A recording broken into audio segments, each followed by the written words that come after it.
ପିଲାମାନେ ହକି ପ୍ରବନ୍ଧର ପଞ୍ଚମ ଅଧ୍ୟାୟ ଆଲୋଚନାକୁ ତୁମମାନଙ୍କୁ ସାଦରେ ସ୍ୱାଗତ।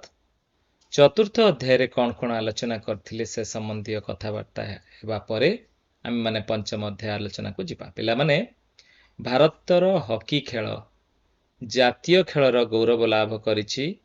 ହକି ଖେଳାଳିମାନଙ୍କର ଦକ୍ଷତା ଏବଂ ଖେଳିବାର ଯେଉଁ ସ୍ପୃହା ତାହାକୁ ଦେଖି ପୃଥିବୀର କ୍ରୀଡ଼ାପ୍ରେମୀମାନେ ବିସ୍ମିତ ହୋଇଛନ୍ତି।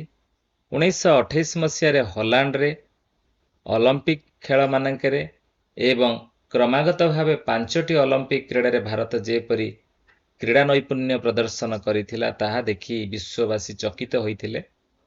ଟୋକିଓ ଅଲମ୍ପିକରେ ମଧ୍ୟ ଭାରତ ଶ୍ରେଷ୍ଠ ସ୍ଥାନ ବଜାୟ ରଖି ଗୌରବକୁ ଅକ୍ଷୁର୍ଣ୍ଣ ରଖିଥିଲା ଏବଂ ଏଥିସହିତ କୁହାଯାଏ ଭାରତ ହକି ଖେଳର ଆଗ ଧାଡ଼ିର ନାୟକ ଏବଂ ଅନ୍ୟ ଦଳମାନଙ୍କୁ ପଥ ପ୍ରଦର୍ଶନ କରୁଅଛି। ଏହି କଥା ଆମେ ପୂର୍ବ ଅଧ୍ୟାୟରେ ଆଲୋଚନା କରିଥିଲେ। ପିଲାମାନେ, ବର୍ତ୍ତମାନ ନୂତନ ଅଧ୍ୟାୟଟିକୁ ଆମେ ଥରେ ପଢ଼ି ନେବା, ତାପରେ ଆଲୋଚନାକୁ ଯିବା। ହକି ଖେଳରେ ଭାରତର ଗୌରବ ମୂଳରେ ନିହିତ ଅଛି ବିଶିଷ୍ଟ କ୍ରୀଡ଼ାବିତ୍ ଜୟପାଳ ସିଂ ଓ ଧ୍ୟାନଚାନ୍ଦଙ୍କ ଅପୂର୍ବ କୃତିତ୍ୱ। ଧ୍ୟାନଚାନ୍ଦଙ୍କ ଜନ୍ମ ଝାନ୍ସୀ ଅଞ୍ଚଳରେ। ବାଲ୍ୟକାଳରୁ ହକି ଖେଳ ପ୍ରତି ତାଙ୍କର ବିଶେଷ ଆଗ୍ରହ ଥିଲା। ସେ ଜଣେ ଉଚ୍ଚ କୋଟିର ଖେଳାଳି ହୋଇଥିବାରୁ ଲୋକମାନେ ତାଙ୍କୁ ଝାନ୍ସୀ ବୀର କହୁଥିଲେ। ସେ ତାଙ୍କ ଭାଇ ରୂପ ସିଂ ଓ ଅନ୍ୟ କେତେକ ବ୍ୟକ୍ତିଙ୍କୁ ନେଇ ଗୋଟିଏ ହକି ଦଳ ଗଢ଼ିଥିଲେ। ପୃଥିବୀର ବିଭିନ୍ନ ଦେଶର ହକି ପ୍ରତିଯୋଗିତାରେ ଏହି ଦଳ ବିପୁଳ ବିଜୟ ଲାଭ କରିଥିଲା। 1936 ମସିହାରେ ବର୍ଲିନ୍ଠାରେ ଅନୁଷ୍ଠିତ ଅଲମ୍ପିକ୍ କ୍ରୀଡ଼ାରେ ସେ ଭାରତୀୟ ହକି ଦଳର ନେତୃତ୍ୱ ନେଇଥିଲେ।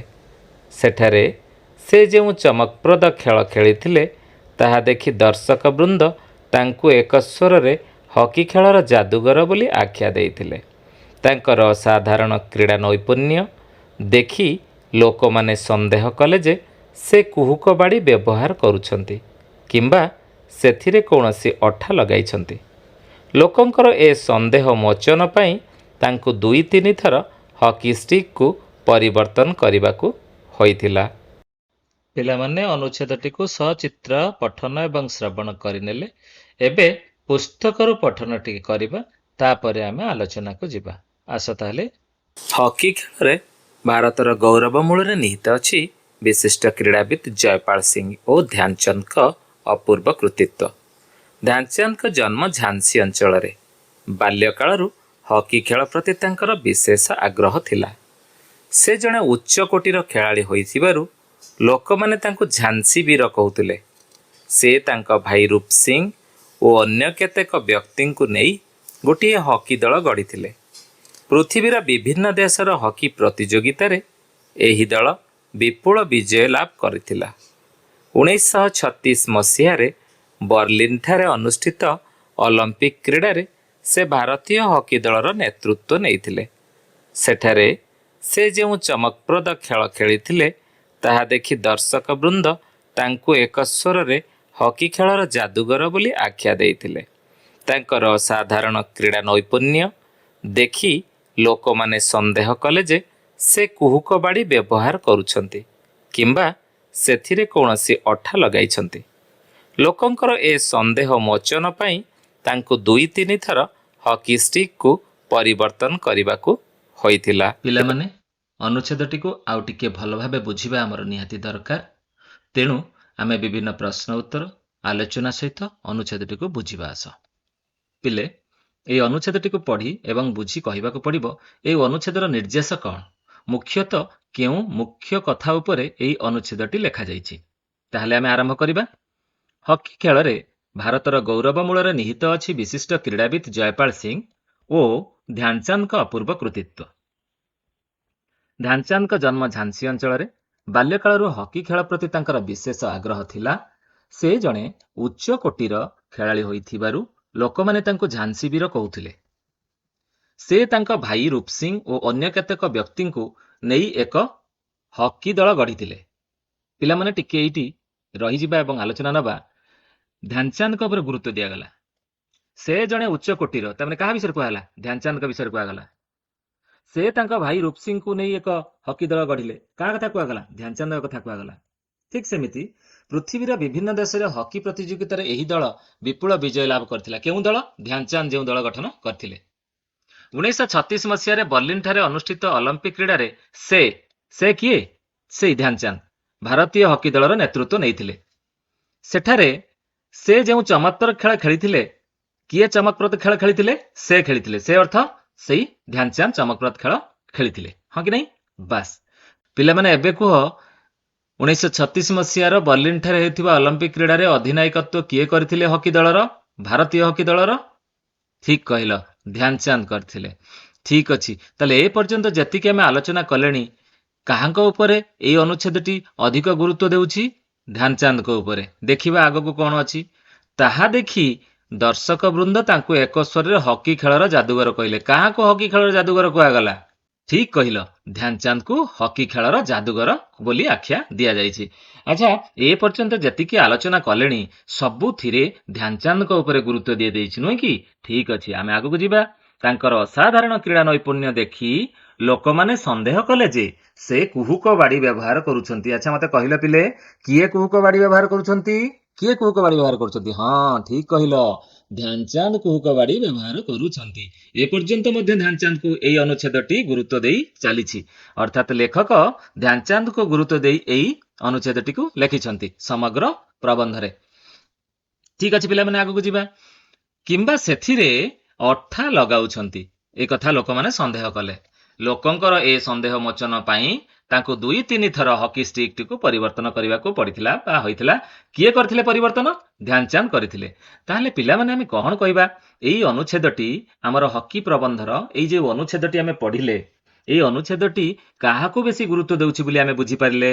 ଠିକ୍ କହିଲ, ଧ୍ୟାନଚାନ୍ଦ ଓ ତାଙ୍କର ହକି ଖେଳକୁ ଗୁରୁତ୍ୱ ଦେଉଛି ବୋଲି ଆମେ ବୁଝିଲେ। ଆଚ୍ଛା ପିଲାମାନେ, ତମେମାନେ ଯୋଉ ଗପ ପଢୁଛ, ଯୋଉ ଅନୁଚ୍ଛେଦ ପଢୁଛ, ଯୋଉ ପ୍ରବନ୍ଧ ପଢୁଛ, ସେ ପ୍ରବନ୍ଧ ଗୁଡ଼ିକର ଅନୁଚ୍ଛେଦ ଅନୁଯାୟୀ ଯେଉଁ ଯେଉଁ ଉଦ୍ଦେଶ୍ୟ ରହିଛି, ଯେଉଁ ଯେଉଁ ମୁଖ୍ୟ ତଥ୍ୟ ରହିଛି, ତାକୁ ଏମିତି ବୁଝିବ।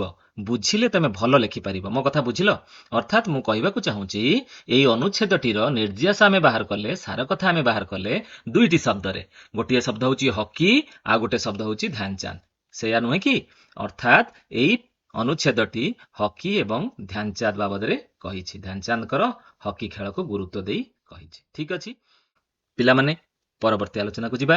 ଦେଖିବା ପରବର୍ତ୍ତୀ ଆଲୋଚନାରେ କ'ଣ ଅଛି। ଠିକ୍ ସେମିତି ଏକ ଅନୁଚ୍ଛେଦ ତୁମମାନଙ୍କ ସାମ୍ନାକୁ ଆସିଲା।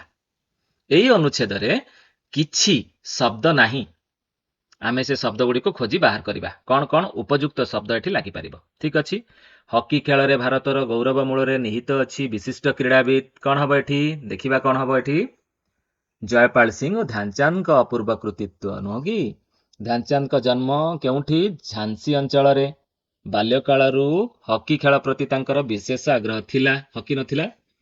ସେ ଜଣେ ଉଚ୍ଚକୋଟୀର ଖେଳ ହେଇଥିବାରୁ ତାଙ୍କୁ କ'ଣ ହବ ଏଠି? ଡେସ୍ କହୁଥିଲେ। କ'ଣ କହୁଥିଲେ?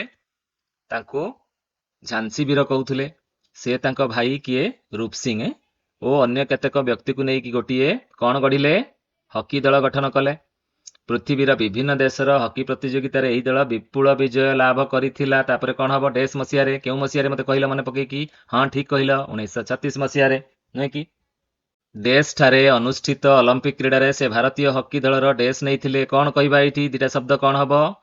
ବର୍ଲିନ ଠାରେ ଅନୁଷ୍ଠିତ ହୋଇଥିବା ଅଲିମ୍ପିକ କ୍ରୀଡ଼ାରେ ସେ ନେତୃତ୍ୱ ନେଇଥିଲେ। ଠିକ୍ ଅଛି ପିଲାମାନେ, ସେଠାରେ ସେ ଯେଉଁ ଚମତ୍କାର ଖେଳ ଖେଳିଥିଲେ, ତାହା ଦେଖି ଦର୍ଶକ ବୃନ୍ଦ ତାଙ୍କୁ ଏକ ସ୍ୱରରେ କହିଥିଲେ। କ'ଣ କହିଥିଲେ? କହିଥିଲେ ହକି ଖେଳର ଯାଦୁକର, ନୁହେଁ କି? ଯାଦୁକର ଆଖ୍ୟା ଦେଇଥିଲେ। ଆଚ୍ଛା, ତାଙ୍କର ଅସାଧାରଣ କ୍ରୀଡ଼ା ନୈପୁଣ୍ୟ ଦେଖି ଲୋକମାନେ ସନ୍ଦେହ କଲେ ଯେ ସେ ଡେସ୍ ବ୍ୟବହାର କରୁଛନ୍ତି। କ'ଣ ବ୍ୟବହାର କରୁଛନ୍ତି? ଏଠି କ'ଣ ହବ କହିଲ ପିଲାମାନେ? ସେ କୁହୁକ ବାଡ଼ି ବ୍ୟବହାର କରୁଛନ୍ତି। ଆଚ୍ଛା, କିମ୍ବା ସେଥିରେ କୌଣସି କ'ଣ ଅଠା, ଠିକ୍ କହିଲ, ଅଠା ଲଗାଇଛନ୍ତି। ଲୋକଙ୍କର ଏ ସନ୍ଦେହ ମୋଚନ ପାଇଁ ତାଙ୍କୁ 2-3 ଥର ହକି ଷ୍ଟିକ୍ଟିକୁ କ'ଣ କରିବାକୁ ପଡ଼ିଥିଲା ପିଲାମାନେ? ପରିବର୍ତ୍ତନ କରିବାକୁ ପଡ଼ିଥିଲା। ଆଚ୍ଛା ପିଲାମାନେ, ମତେ କହିଲ, ଯାଦୁକର ଶବ୍ଦକୁ ଆଉ କ'ଣ କହିପାରିବା ଆମେ? ଯାଦୁଗର ମଧ୍ୟ କହିପାରିବା, ନୁହେଁ କି? ଯାଦୁଗର ମଧ୍ୟ ଆମେ କହିପାରିବା। ଠିକ୍ ଅଛି ପିଲାମାନେ, ଏହି ଅନୁଚ୍ଛେଦରେ ସବୁଠୁ ଗୁରୁତ୍ୱପୂର୍ଣ୍ଣ ଶବ୍ଦ ଗୁଡ଼ିକ କଥା ଆମେ ଆଲୋଚନାକୁ ନେଲେ। ତମମାନେ ଏହି ଶବ୍ଦ ଗୁଡ଼ିକୁ ନେଇ ବାକ୍ୟରେ ବ୍ୟବହାର କରିବ। ଆହୁରି ସୁନ୍ଦର ଭାବରେ ତମେ ପାଠଟିକୁ ବୁଝିପାରିବ। ଠିକ୍ ଅଛି ପିଲାମାନେ, ଯିବା ଆଗକୁ। କ'ଣ ଅଛି ଦେଖିବା। ଏଠାରେ କିଛି ପ୍ରଶ୍ନ ତୁମମାନଙ୍କ ପାଇଁ ଅଛି। ଠିକ୍ ଉତ୍ତର ବାଛିବା ପାଇଁ କୁହାଯାଇଛି ପିଲାମାନେ। ଠିକ୍ ଅଛି, ସମ୍ଭାବ୍ୟ 4ଟି ଉତ୍ତର ମଧ୍ୟରୁ ଠିକ ଉତ୍ତର ତମମାନଙ୍କୁ ବାଛିବାକୁ ପଡିବ। କୃତିତ୍ୱ ଶବ୍ଦର ଅର୍ଥ କଣ ଏଠାରେ କୁହାଯାଇଛି? କୃତିତ୍ୱ ଶବ୍ଦର ଅର୍ଥ କଣ? କଣ କହିବା? ଅସଫଳତା, ସଫଳତା ଓ କାର୍ଯ୍ୟ ସାଧନ, ନା ଦୁଃଖ, ନା ଖେଳ?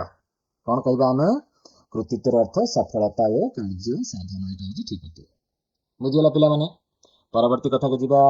ଅପୂର୍ବ ଶବ୍ଦର ଅର୍ଥ କଣ? ଅପୂର୍ବ ଶବ୍ଦ ଏଥିରେ ଅଛି ଆମ ଅନୁଚ୍ଛେଦଟିରେ। କଣ ଏହାର ଅର୍ଥ? ଏହି ଅନୁଚ୍ଛେଦର ଏହାର ଅର୍ଥ କଣ? ସାଧାରଣ, ଅତ୍ୟନ୍ତ ସୁନ୍ଦର, ଅସାଧାରଣ, ଖରାପ, ଛୋଟ। କୋଉଟା ହବ? ଅତ୍ୟନ୍ତ ସୁନ୍ଦର ଓ ଅସାଧାରଣ ହେଉଛି ଅପୂର୍ବ। ବୁଝିଗଲା ପିଲାମାନେ? ଠିକ ଅଛି, ଏ କଥାଟିକୁ ଆମେ ଆଲୋଚନା କଲେ। ପରବର୍ତ୍ତୀ ପ୍ରଶ୍ନ ହେଉଛି ନେତୃତ୍ୱ ଶବ୍ଦର ଅର୍ଥ ଏହି ଅନୁଚ୍ଛେଦରେ କଣ ବୁଝାଯାଇପାରେ? କଣ ବୁଝିବା ନେତୃତ୍ୱ ଶବ୍ଦର ଅର୍ଥ? ତମମାନେ ସବୁ କ୍ରିକେଟ ଖେଳୁଥିବ, ତମମାନଙ୍କର ସାଙ୍ଗସାଥି ମାନଙ୍କ ସହିତ ମିଶିକି ତମ ଟିମରେ ଜଣେ କ୍ୟାପ୍ଟେନ ଥିବେ, ହଁ କି ନାହିଁ? ତାଙ୍କୁ ହିଁ କହନ୍ତି ସିଏ ନେତୃତ୍ୱ ନେଉଛନ୍ତି, ଆମ ଦଳର ନେତୃତ୍ୱ ନେଉଛନ୍ତି। ଠିକ ଅଛି। ଆଚ୍ଛା, ତମ ବିଦ୍ୟାଳୟର ପ୍ରଧାନ ଶିକ୍ଷକ ଥିବେ, ତମେ କଣ କହିବ? ପ୍ରଧାନ ଶିକ୍ଷକଙ୍କ ନେତୃତ୍ୱରେ ଆମ ବିଦ୍ୟାଳୟ ଚାଲିଛି, ଏ କଥା କହିବ। ଠିକ ସେମିତି ନେତୃତ୍ୱର ଅର୍ଥ ଆମେ ବୁଝିବା। କଣ ବୁଝିବା? ଖେଳିବା, ନେତା ହେବା, ଦୌଡ଼ିବା, ନେତା ଏବଂ ପରିଚାଳନା କରିବା। ଏହା ଏକ ଦାୟିତ୍ୱ, ଏହା ଏକ ଦାୟିତ୍ୱ, ବଡ ଦାୟିତ୍ୱ। ଠିକ ଅଛି ପିଲାମାନେ, ବୁଝିଲେ ଆମେ ତାହେଲେ।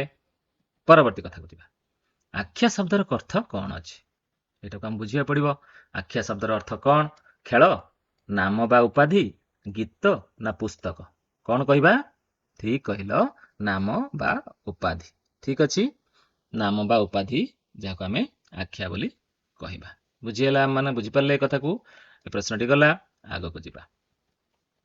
ସନ୍ଦେହ ଶବ୍ଦର ଅର୍ଥ କଣ? ସେ ମୋତେ ସନ୍ଦେହ କରୁଅଛି। ପୋଲିସ ଚୋରକୁ ସନ୍ଦେହ କରି ଧରିଲା। ସେ ଦୋଷୀକୁ ସନ୍ଦେହ କରି ଧରିବାକୁ ଚେଷ୍ଟା କଲା। ସନ୍ଦେହ କରିବା, କିଛି ଗୋଟେ ଖବର ପାଇ ଜଣକ ବିଷୟରେ ଭାବିବା, ସେଇ କାମଟା କରିଛି କି? ଏଇ ଯୋଉ ଭାବନାଟାକୁ ଆମେ କଣ କହନ୍ତି? ସନ୍ଦେହ ବୋଲିକି କହନ୍ତି। ଠିକ ଅଛି ପିଲାମାନେ? ତାହେଲେ ଏଠାରେ ସନ୍ଦେହର ଅର୍ଥ କଣ? ଏଠାରେ ସନ୍ଦେହ କାହାକୁ କହିବା? ତମେ ଜାଣିପାରିଲ? ଏଠାରେ ସନ୍ଦେହ ବିଶ୍ୱାସକୁ କହିବା, ନା ଏଠାରେ ସନ୍ଦେହ ସନ୍ତୋଷକୁ କହିବା, ନା ଅନିଶ୍ଚିତ ବା ଶଙ୍କାକୁ କହିବା? କାହାକୁ କହିବା କହିଲ? ନା ଖୁସିକି କହିବା? ଅନିଶ୍ଚିତତା ବା ଶଙ୍କାକୁ କହିବା ହେଉଛି ସନ୍ଦେହ। ଠିକ ଅଛି ପିଲାମାନେ, ବୁଝିହେଲା କଥାଟି? ପରବର୍ତ୍ତୀ ପ୍ରଶ୍ନ, ଆଗ୍ରହ ଶବ୍ଦର ଅର୍ଥ କଣ? ଆଗ୍ରହ ଶବ୍ଦର ଅର୍ଥ କଣ? କଣ କହିଲ ଆଗ୍ରହ ଶବ୍ଦର ଅର୍ଥ? କାହାକୁ କହିବା ଆଗ୍ରହ? ପିଲାମାନେ କାହାକୁ କହିବା ଆଗ୍ରହ ମତେ କୁହ? ଅନିଚ୍ଛା, ରୁଚି, ଦୁଃଖ, କ୍ରୋଧ, କାହାକୁ କହିବା? ଠିକ ଅଛି, ଉତ୍ତର ହେଉଛି ରୁଚି ବା ଇଚ୍ଛାକୁ ଆମେ କହିବା କଣ? ଆଗ୍ରହ। ଠିକ ଅଛି ପିଲାମାନେ? ଅସାଧାରଣ ଶବ୍ଦର ଅର୍ଥ କଣ? ଅସାଧାରଣ। ଅସାଧାରଣ ଶବ୍ଦର ଅର୍ଥ କଣ କହିବା? ସାଧାରଣ, ଅତ୍ୟନ୍ତ ବିଶେଷ, ଛୋଟ, ନା ଦୁର୍ବଳ? କାହାକୁ କହିବା ଅସାଧାରଣ? ପିଲାମାନେ ମତେ କହିଲ, କାହାକୁ କହିବା ଅସାଧାରଣ? କାହାକୁ କହିବା? ହଁ, ଅତ୍ୟନ୍ତ ବିଶେଷ, ଅତ୍ୟନ୍ତ ଗୁରୁତ୍ୱପୂର୍ଣ୍ଣ, ତାକୁ କହିବା ଅସାଧାରଣ। ଠିକ ଅଛି ପିଲାମାନେ? ପ୍ରତିଯୋଗିତା ଶବ୍ଦର ଅର୍ଥ କଣ? ପ୍ରତିଯୋଗିତା, ପ୍ରତିଯୋଗିତା ଶବ୍ଦର ଅର୍ଥ କଣ? ଦୁଇଟି ଦଳ ପରସ୍ପର ସହିତ କାହା ପାଇଁ ଲଢୁଛନ୍ତି? ଗୋଟିଏ କପ୍ ପାଇଁ। ଖେଳରେ ଗୋଟିଏ କପ୍ ପାଇଁ ଲଢୁଛନ୍ତି, ତେଣୁ ତାକୁ କହିବା ତାଙ୍କ ଭିତରେ ସ୍ପର୍ଦ୍ଧା ବା ମୁକାବିଲା।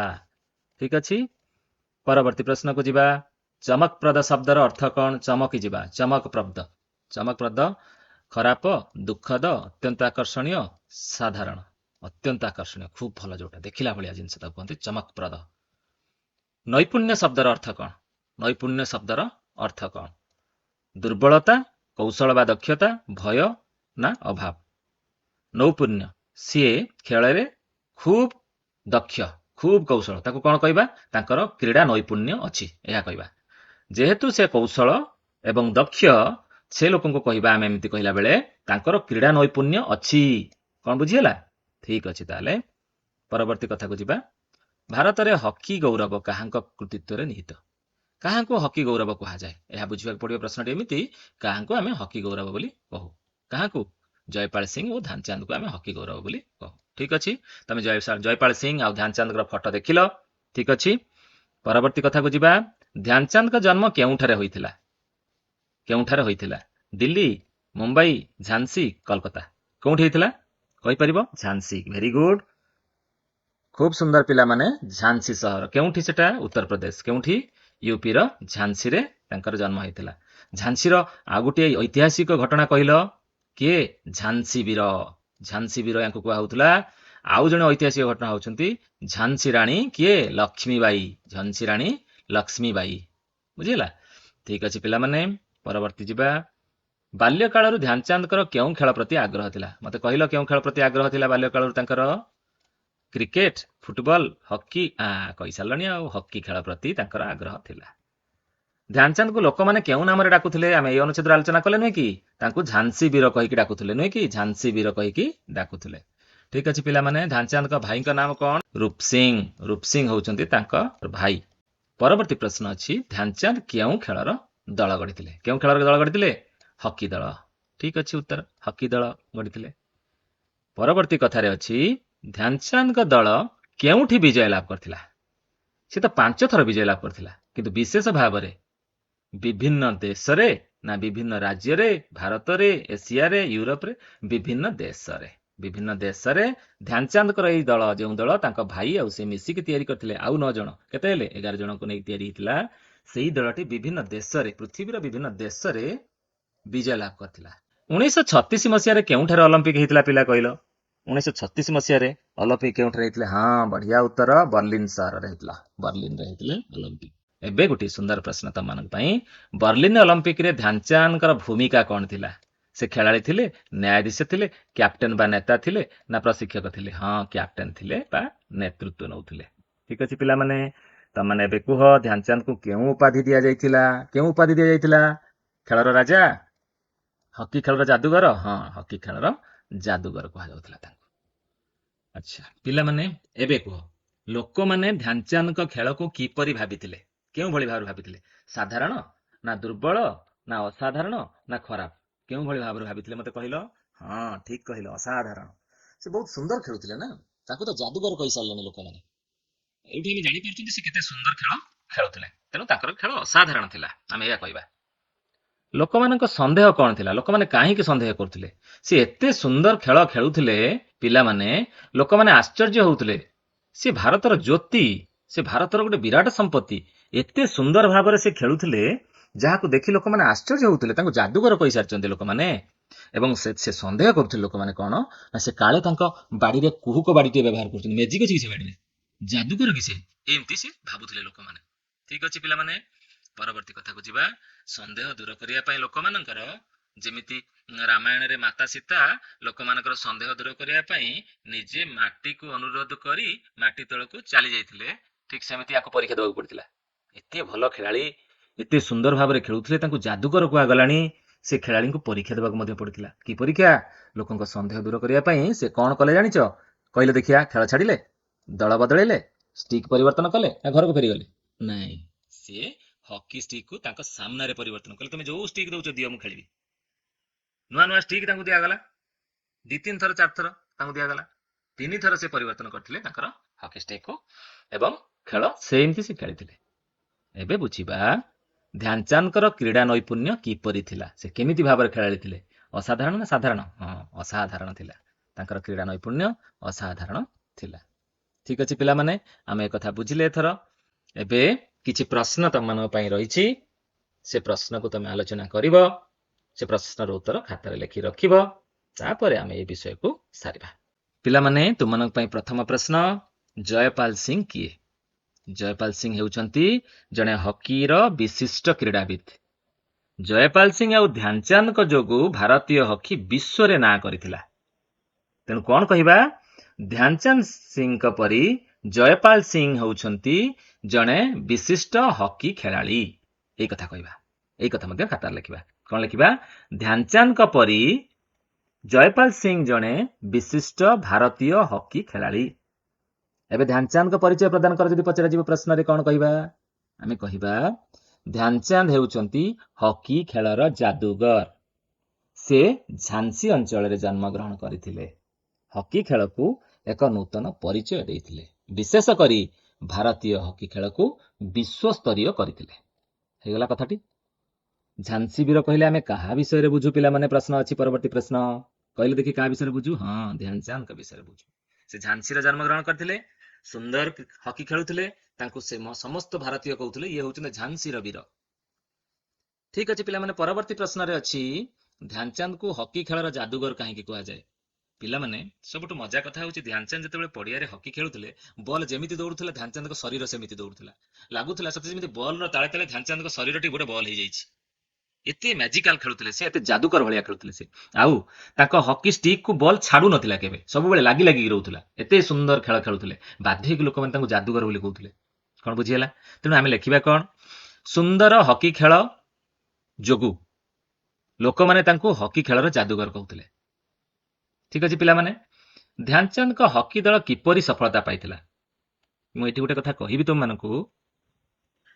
ଧ୍ୟାନଚାନ୍ଦଙ୍କ ନେତୃତ୍ୱରେ ଯେଉଁ ଦଳଟି ତିଆରି ହୋଇଥିଲା ଭାରତୀୟ ହକି ଦଳ, ସେ ଦଳ ସବୁଠୁ ଅଧିକ ସଫଳତା ପାଇଥିଲା। ଏମିତି ଭାବରେ ଆମେ ଜାଣିଛନ୍ତି 5 ଥର ବିଶ୍ୱ ବିଜେତା ହୋଇଥିଲା।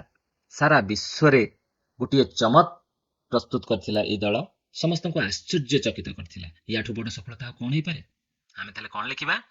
ଧ୍ୟାନଚାନ୍ଦଙ୍କ ହକି ଦଳ ବିଶ୍ୱକପ୍ ହାସଲ କରିବା ସହିତ ହକିକୁ ଏକ ଦିଗ ଦେଖେଇଥିଲେ।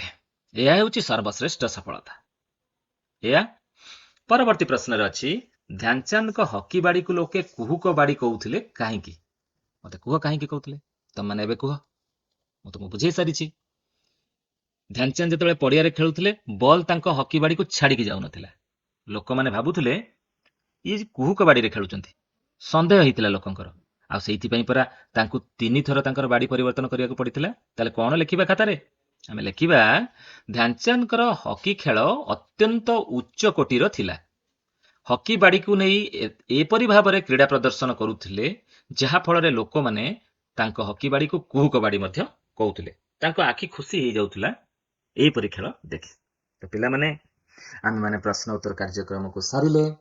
ମୁଁ ଭାବୁଛି ଆଜିର କାର୍ଯ୍ୟକ୍ରମକୁ ଏଇଠି ରଖିବା, ଆଉ ଯାହା ରହିଲା ଆମେ ତାକୁ ପରବର୍ତ୍ତୀ ଅଧ୍ୟାୟରେ ଆଲୋଚନା କରିବା। ସେ ପର୍ଯ୍ୟନ୍ତ ତୁମେମାନେ ମନ ଦେଇ ପାଠ ପଢୁଥାଅ, ବହୁତ ଭଲରେ ଥାଅ। ତୁମମାନଙ୍କୁ ଅଶେଷ ଅଶେଷ ଧନ୍ୟବାଦ। ଖୁସିରେ ଶିଖିବା ସମସ୍ତଙ୍କର ଅଧିକାର। ନମସ୍କାର।